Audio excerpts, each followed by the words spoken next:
شعب ابو طالب پہلے حضرت حمزہ رضی اللہ عنہ اور پھر حضرت عمر رضی اللہ عنہ کے یکے بعد دیگرے اسلام لے آنے سے کفار مکہ میں ایک طرح کا کوہرام مچ گیا۔ مسلمانوں میں جہاں خوشی کی لہر دوڑی تھی، وہیں کفار پر غم اور تشویش کے پہاڑ ٹوٹ پڑے۔ اب انہوں نے سوچا کہ کوئی ایسی تدبیر کی جائے کہ لوگ اسلام کی طرف توجہ ہی نہ دیں۔ اس کے لیے سن 7 نبوی کی شروع میں ایک مجلس مشاورت قائم کی گئی، یعنی میٹنگ کی گئی، جس میں کفار مکہ کے تمام بڑے سردار جمع ہوئے اور اس مسئلے پر تبادلہ خیال ہوا۔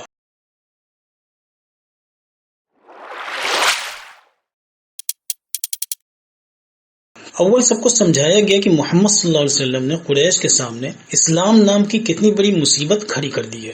پھر اس سے نپٹنے کی ترکیبوں پر غور ہوا اور آخر میں یہ فیصلہ کیا گیا کہ اگرچہ بنو ہاشم اور بنی عبد المطلب سب کے سب مسلمان نہیں ہوئے ہیں، لیکن چونکہ یہ سب لوگ محمد صلی اللہ علیہ وسلم کی حمایت کرتے ہیں، اس لیے پہلے تو ابو طالب سے کہا جائے کہ وہ اپنے بھتیجے محمد کو ہمارے حوالے کر دے۔ اگر وہ انکار کریں تو بنو ہاشم اور بنی عبد المطلب کا سماجی بائیکاٹ کر دیا جائے، یہاں تک کہ کھانے پینے کی بھی کوئی چیز ان لوگوں تک نہ پہنچنے دی جائے، حتیٰ کہ وہ لوگ محمد کو ہمارے حوالے کر دیں۔ اسی فیصلے کے تحت ایک عہد نامہ لکھا گیا جس پر کفار کے تمام سرداروں نے دستخط کیے اور قسمیں بھی کھائیں، اور اس عہد نامے کو خانہ کعبہ میں لٹکا دیا گیا۔ پھر اسی عہد نامے کے تحت بنو ہاشم اور بنی عبد المطلب کا مقاطعہ یعنی بائیکاٹ شروع ہو گیا۔ ابو طالب نے جب دیکھا کہ ان حالات میں اپنے گھروں میں رہنا محال ہے، تو تمام بنو ہاشم اور بنو عبد المطلب کو لے کر مکہ کے قریب ایک درے میں چلے گئے، یعنی پہاڑ کی ایک گھاٹی میں چلے گئے اور وہیں رہنے لگے۔ یہی درہ شعب ابو طالب کے نام سے مشہور ہوا۔ اس درے میں بنو ہاشم اور بنو عبد المطلب نے تقریباً 3 سال نظر بندی کی حالت میں گزارے، اور اس نظر بندی سے بنو ہاشم کا صرف ایک فرد آزاد رہا، اور وہ تھا ابو لہب، کیونکہ اس معاملے میں وہ پوری طرح کفار کے ساتھ تھا۔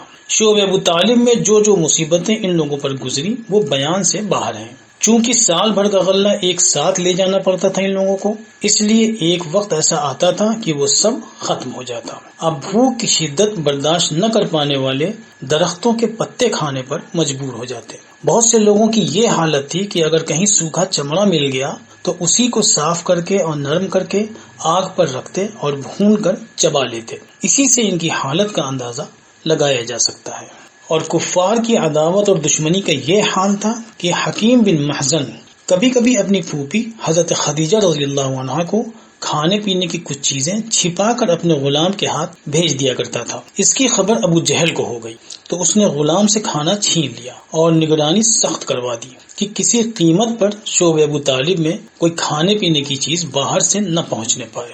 محض سال میں ایک بار جب حج کا زمانہ آتا تھا، جسے کفار نے امن کے دن کہہ رکھا تھا، تو شعب ابو طالب کے لوگ باہر آتے اور کھانے پینے کا سامان وغیرہ اپنے ساتھ لے جاتے۔ اسی موقع سے فائدہ اٹھا کر آپ صلی اللہ علیہ وسلم باہر سے آنے والے مسافروں کو، جو زمانے جاہلیت کے حج کی غرض سے آتے تھے، اللہ کا پیغام پہنچانے کی کوشش کرتے۔ حالانکہ کفار آپ صلی اللہ علیہ وسلم کے ساتھ لگے رہتے اور لوگوں کو آپ کی بات سننے سے روکتے، لیکن آپ صلی اللہ علیہ وسلم اپنی استطاعت کے مطابق لوگوں میں تبلیغ فرماتے اور دین کا پیغام دوسروں تک پہنچانے میں کسی قسم کی کوتاہی نہیں برتتے۔ آخر 3 سال کی اس ظالمانہ قید و مشقت کے بعد وہ وقت آیا جب حق تعالیٰ شانہ کی طرف سے مسلمانوں کی رہائی کا فیصلہ ہونے کو ہوا۔ کفار کے کچھ افراد کے دل میں خیال آیا کہ شعب ابو طالب میں معصوم بچے اور عورتیں ناحق ستائے جا رہے ہیں۔ چنانچہ ابو طالب کے بھانجے ظہیر بن امیہ نے، جو مکہ میں رہتے تھے، ان لوگوں کی توجہ جو کسی بھی طرح بنو ہاشم یا بنو عبد المطلب سے تعلق رکھتے تھے اس طرف دلائی کہ شعب ابو طالب میں نظر بند لوگ معصوم ہیں اور وہاں موجود عورتوں و بچوں کی وجہ سے اس نظر بندی کو ختم کر دینا چاہیے۔ بنو ہاشم اور بنو عبد المطلب سے دور کی بھی قرابت داری رکھنے والے تمام افراد ظہیر بن امیہ کے ہم خیال ہوتے گئے اور ان میں یہ چرچا ہونے لگا کہ یہ نظر بندی ظالمانہ ہے۔ ادھر اللہ سبحانہ وتعالیٰ کی طرف سے رسول اللہ صلی اللہ علیہ وسلم کو خبر دی گئی کہ اس ظالمانہ عہد نامے کی پوری تحریر کو کیڑوں نے کھا لیا ہے، علاوہ ان جگہوں کے جہاں اللہ تبارک و تعالیٰ کا نام لکھا ہے۔ آپ صلی اللہ علیہ وسلم نے یہ اطلاع ابو طالب کو دی۔ یہ اطلاع ملتے ہی ابو طالب گھاٹی سے باہر آئے اور کفار کے سرداروں سے کہا، مجھے محمد کی طرف سے یہ خبر ملی ہے کہ تمہارے عہد نامے کو کیڑوں نے کھا لیا ہے، صرف ان جگہوں کو چھوڑ کر جہاں تم نے اللہ تعالیٰ کا نام لکھا تھا، جا کر اس کی تفتیش کرو، اگر عہد نامہ نہیں ہے تو پھر نظر بندی بھی نہیں ہونی چاہیے، اس کو ختم کیا جائے۔ کفار کے سردار بدحواسی کے عالم میں بیت اللہ شریف کی طرف آئے اور تحریر کا معائنہ کیا تو ابو طالب کی بات حرف بحرف سچ نکلی۔ کیڑوں نے صرف اللہ سبحانہ و تعالیٰ کے نام مبارک کو چھوڑ کر باقی تحریر چاٹ لی تھی۔ کفر و الحاد ششدر رہ گیا کہ یہ کیا ماجرا ہے۔ زہیر بن امیہ اور ان کے ہمنواؤں نے شہر میں ایسا ماحول پہلے ہی تیار کر دیا تھا کہ معمولی سا بہانہ بھی بنو ہاشم اور بنو عبد المطلب کی گھاٹی سے رہائی کا سبب بن جائے۔ چنانچہ تحریر والے واقعے کے پیش آتے ہی مجبوراً کفار کو اس نظر بندی کے خاتمے کا اعلان کرنا پڑا۔ عام الحزن یعنی غموں کا سال، سن 10 نبوی۔ گھاٹی میں بند تمام افراد اپنے گھروں کو لوٹ آئے، لیکن ایسا نہیں ہے کہ حق تعالیٰ کے معجزے تحریر میں لفظ اللہ باقی رہ جانے والے کی وجہ سے کفار میں کوئی فکر یا ندامت پیدا ہوئی ہو، بلکہ اپنی ناکامی پر وہ جھلائے اور مسلمانوں پر ظلم و ستم بڑھا دیے۔ اور رجب سن 10 نبوی میں مسلمانوں کے درمیان سے وہ شخص بھی رخصت ہوا جو ایمان نہ لانے کے باوجود مسلمانوں کا سب سے بڑا مددگار تھا، یعنی آپ صلی اللہ علیہ وسلم کے چچا ابو طالب۔ انہوں نے 80 سال کی عمر میں وفات پائی۔ جناب نبی کریم صلی اللہ علیہ وسلم کے لیے یہ انتہائی دردناک سانحہ تھا، اور ان کے انتقال کے صرف 2 ماہ بعد رمضان المبارک میں آپ صلی اللہ علیہ وسلم کی شریک حیات ام المؤمنین حضرت خدیجہ الکبریٰ رضی اللہ تعالی عنہا نے بھی 65 سال کی عمر میں وفات پائی۔ اس وقت جناب نبی کریم صلی اللہ علیہ وسلم کی عمر 50 برس تھی۔ یہ دونوں صدمے نہ صرف نبی پاک صلی اللہ علیہ وسلم کے لیے بلکہ عام مومنین کے لیے بھی اتنے دردناک تھے کہ اس سال یعنی سن 10 نبوی کا نام ہی عام الحزن پڑ گیا، یعنی انتہائی غموں والا سال۔ حضرت ابو بکر رضی اللہ تعالی عنہ کا ہجرت کا ارادہ اور ابن الدغنہ۔ اب چونکہ بنو ہاشم کے سردار ابو طالب بھی نہیں تھے جن کا کفار پر بہت اثر تھا، اور ان کی وجہ سے وہ لوگ مسلمانوں کو بہت زیادہ نقصان نہیں پہنچا سکتے تھے، ان کے نہ رہنے سے کفار مکہ پہلے سے زیادہ دلیر ہو گئے اور ان کی شیطنت سے عاجز آ کر حضرت ابو بکر رضی اللہ عنہ نے اسی سال ارادہ کر لیا کہ کہیں اور جا کر اپنے رب کی یاد میں مشغول ہوا جائے۔ چنانچہ ہجرت کے ارادے سے شہر چھوڑ دیا، لیکن 4 ہی منزل چلے تھے کہ برق الغماد میں قارہ قبیلے کے سردار ابن الدغنہ سے ملاقات ہو گئی۔ ابن الدغنہ نے آپ رضی اللہ تعالی عنہ کو پہچاننے کے بعد پوچھا، کہاں کا ارادہ ہے؟ حضرت ابو بکر رضی اللہ عنہ نے جواب دیا، میری قوم نے مجھے اس قدر ستایا ہے کہ میں شہر چھوڑنے پر مجبور ہو گیا ہوں، اب میرا ارادہ ہے کہ کہیں اور جا کر اپنے رب کی عبادت کی جائے۔ سن کر ابن الدغنہ کو بڑی حیرانی ہوئی، کہا، آپ تو ایسے شخص ہیں کہ نہ تو آپ کو مکہ سے نکلنا چاہیے اور نہ ہی آپ کی قوم کو آپ کا کہیں اور جانا گوارا کرنا چاہیے، چلیے میں آپ کو اپنی پناہ میں لیتا ہوں، آپ مکہ میں ہی اپنے رب کی عبادت کیجیے۔ کہہ کر وہ حضرت ابو بکر رضی اللہ عنہ کو واپس مکہ لے آئے اور مکہ پہنچ کر مکہ کے کافر سرداروں کو شرم دلاتے ہوئے کہا، تم ایسی نیک صفات والے شخص کو شہر سے نکالتے ہو جس کا صرف وجود ہی کسی قوم کے لیے فخر کا باعث ہو سکتا ہے۔ چنانچہ حضرت ابو بکر رضی اللہ عنہ نے اپنے گھر کے آنگن میں ہی ایک چبوترا بنا لیا جس پر نماز و تلاوت کرنے لگے۔ آپ رضی اللہ تعالی عنہ کی تلاوت اتنی پر اثر ہوتی تھی کہ آس پاس رہنے والے عورتوں اور بچوں پر اس کا بہت اثر ہوتا تھا۔ یہ بات بھی کفار سے گوارا نہ ہوئی اور انہوں نے ابن الدغنہ سے حضرت ابو بکر رضی اللہ تعالی عنہ کے پاس کہلوایا کہ وہ تلاوت کلام پاک سے باز رہیں، تو آپ رضی اللہ عنہ نے ابن الدغنہ سے کہا، میں تمہاری پناہ سے نکلتا ہوں اور اپنے رب کی پناہ میں جاتا ہوں، وہی میرے لیے کافی ہے، لیکن تلاوت کلام اللہ نہیں چھوڑ سکتا۔ ابن الدغنہ سے کوئی جواب نہ بن پڑا اور وہ واپس چلے گئے۔ اسی سال ایک اور اہم واقعہ پیش آیا۔ ایک روز آپ صلی اللہ علیہ وسلم خانہ کعبہ میں تشریف لے گئے تو وہاں بیٹھے ہوئے متعدد مشرکین میں سے ہمیشہ کی طرح دشمنان اسلام کے سردار ابو جہل نے آپ صلی اللہ علیہ وسلم کا مذاق اڑانے والے انداز میں کہا، دیکھو عبد مناف والو، تمہارا نبی آ گیا۔ اس میں عتبہ بن ربیعہ نے فقرہ ملایا، ہمیں کیا، کوئی نبی بن بیٹھے یا فرشتہ بن جائے۔ عتبہ کا جملہ سن کر آپ صلی اللہ علیہ وسلم اس کی طرف مخاطب ہوئے اور فرمایا، تو نے کبھی بھی خدا اور رسول کی حمایت نہ کی اور اپنی ضد پر اڑا رہا۔ پھر ابو جہل کو متنبہ کرتے ہوئے فرمایا، تیرے لیے وہ وقت قریب آ رہا ہے کہ تو ہنسے گا کم اور روئے گا زیادہ۔ اس کے بعد تمام مشرکین کی جانب متوجہ ہوئے اور سب کو خطاب کر کے فرمایا، وہ دن قریب آ رہا ہے کہ تم جس دین کا انکار کر رہے ہو اسی میں داخل ہو جاؤ گے۔ طائف کا ارادہ اور اہل طائف کی گستاخی۔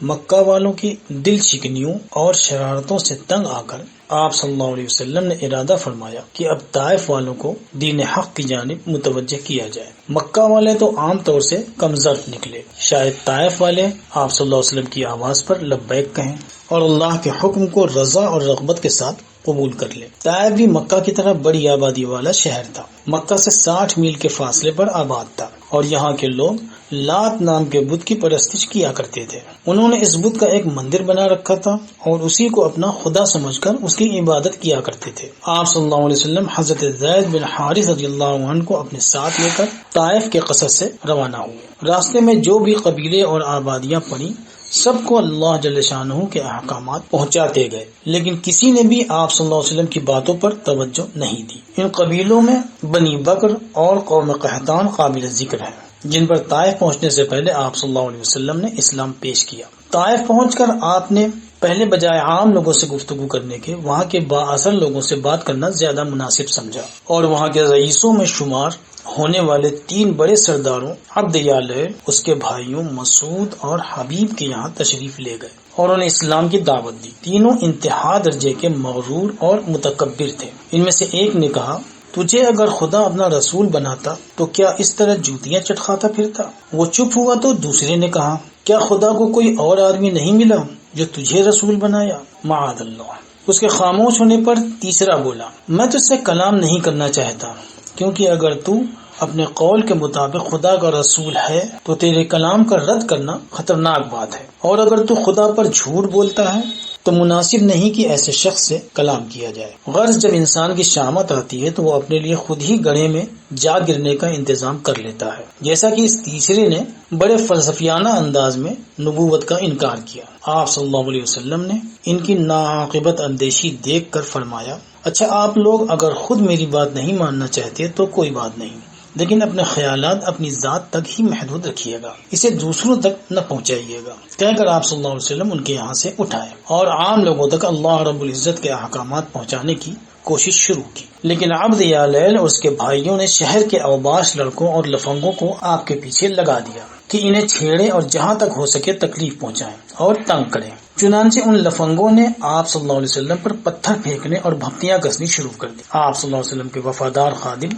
حضرت زید رضی اللہ عنہ نے آپ کو ان اوباشوں سے بچانے کی پوری کوشش کی اور اس میں وہ زخمی بھی ہوئے، لیکن آپ صلی اللہ علیہ وسلم کو زخمی ہونے سے بچا نہ سکے۔ غنڈوں اور موالیوں نے آپ صلی اللہ علیہ وسلم پر اور آپ کے خادم پر ڈھیلوں اور پتھروں کی بارش کر دی، یہاں تک کہ آپ لوگوں کا طائف میں ٹھہرنا دشوار ہو گیا۔ دونوں حضرات کسی طرح شہر سے نکلنے میں کامیاب ہوئے، لیکن موالیوں نے شہر کے باہر بھی آپ کا پیچھا نہ چھوڑا۔ تقریباً 3 میل تک وہ بدبخت آپ لوگوں کو دوڑاتے رہے اور پتھر مارتے رہے۔ آپ صلی اللہ علیہ وسلم نے ایک مرتبہ فرمایا کہ طائف سے میں 3 میل تک بھاگا اور مجھے کچھ ہوش نہ تھا کہ کہاں سے آ رہا ہوں اور کہاں جا رہا ہوں۔ اس دوران آپ صلی اللہ علیہ وسلم کی پنڈلیاں زخمی ہو گئیں اور اسے اس قدر خون بہا کہ جوتیاں بھر گئی۔ طائف سے 3 میل کے فاصلے پر ربیہ کے دونوں بیٹوں عتبہ اور شیبہ کا باغ تھا۔ آپ صلی اللہ علیہ وسلم نے اپنے خادم کے ساتھ اسی باغ میں پناہ لی اور اوباشوں کا ہجوم وہاں سے واپس ہو گیا۔ آپ صلی اللہ علیہ وسلم نے باغ کی دیوار سے ٹیک لگا کر اپنی بے بسی اور بے چارگی پر خدا تعالیٰ سے فریاد کی کہ یا رب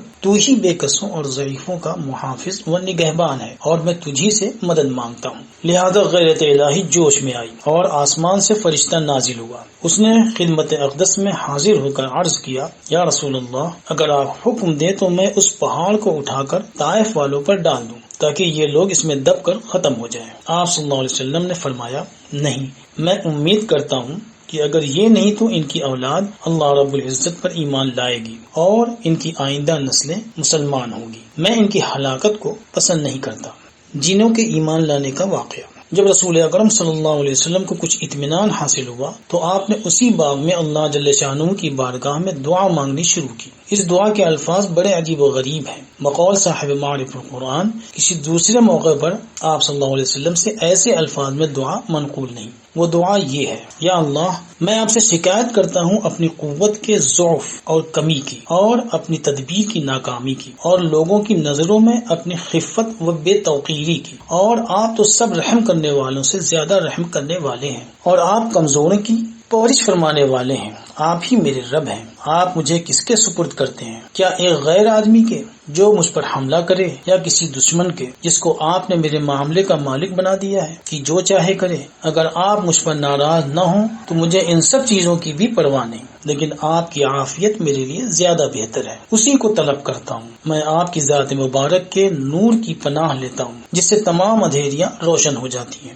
اور اس کی بنیاد پر دنیا و آخرت کے سب کام درست ہو جاتے ہیں۔ اس بات سے کہ مجھ پر اپنا غضب نازل فرمائے، ہمارا کام یہی ہے کہ آپ کو راضی کرنے اور منانے میں لگے رہیں جب تک کہ آپ راضی نہ ہو جائیں، اور ہم تو کسی برائی سے بچ نہیں سکتے، نہ کسی بھلائی کو حاصل کر سکتے ہیں بجز آپ کی مدد کے۔ یہ دعا آپ صلی اللہ علیہ وسلم نے عتبہ اور شیبہ کے باغ میں مانگی۔ جب ان دونوں نے آپ صلی اللہ علیہ وسلم کو اس تھکے ہوئے حال میں دیکھا تو ان کے دل میں رحم آیا، اور اپنے ایک عیسائی غلام جس کا نام عبداس تھا بلایا اور کہا کہ انگور کا ایک خوشہ لو اور ایک طبق میں رکھو اور اس شخص کے پاس لے جاؤ اور ان سے کہو کہ یہ کھا لے۔ عبداس نے ایسا ہی کیا، اس نے جا کر انگور کا یہ طبق یعنی برتن آپ صلی اللہ علیہ وسلم کے سامنے رکھ دیا۔ آپ صلی اللہ علیہ وسلم نے بسم اللہ پڑھ کر اس کی طرف ہاتھ بڑھایا۔ عبداس یہ دیکھ رہا تھا، کہنے لگا واللہ یہ کلام یعنی بسم اللہ الرحمن الرحیم تو اس شہر کے لوگ نہیں بولتے۔ پھر رسول اللہ صلی اللہ علیہ وسلم نے اس سے پوچھا کہ تم کہاں کے رہنے والے ہو اور تمہارا کیا مذہب ہے؟ اس نے کہا میں نصرانی ہوں یعنی عیسائی ہوں اور نینوا کا رہنے والا ہوں۔ رسول اللہ صلی اللہ علیہ وسلم نے فرمایا کہ اچھا تو اللہ کے نیک بندے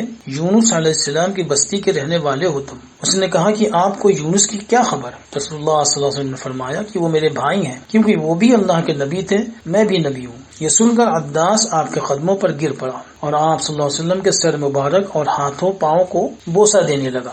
عتبہ اور شیبہ یہ ماجرا دیکھ رہے تھے۔ ایک نے دوسرے سے کہا کہ اس نے ہمارے غلام کو تو خراب کر دیا۔ جب عبداس لوٹ اور ان کے پاس آیا تو انہوں نے کہا کہ عبداس تجھے کیا ہوا کہ اس شخص کے ہاتھ پاؤں کو بوسہ دینے لگا؟ اس نے کہا کہ میرے سرداروں، اس وقت زمین پر اس سے بہتر کوئی آدمی نہیں، اس نے مجھے ایک ایسی بات بتلائی جو نبی کی سوا کوئی نہیں بتا سکتا۔ انہوں نے کہا کم وقت، ایسا نہ ہو کہ یہ آدمی تجھے تیرے مذہب سے ہی پھیر دے، کیونکہ تیرا دین بہرحال اس کے دین سے بہتر ہے۔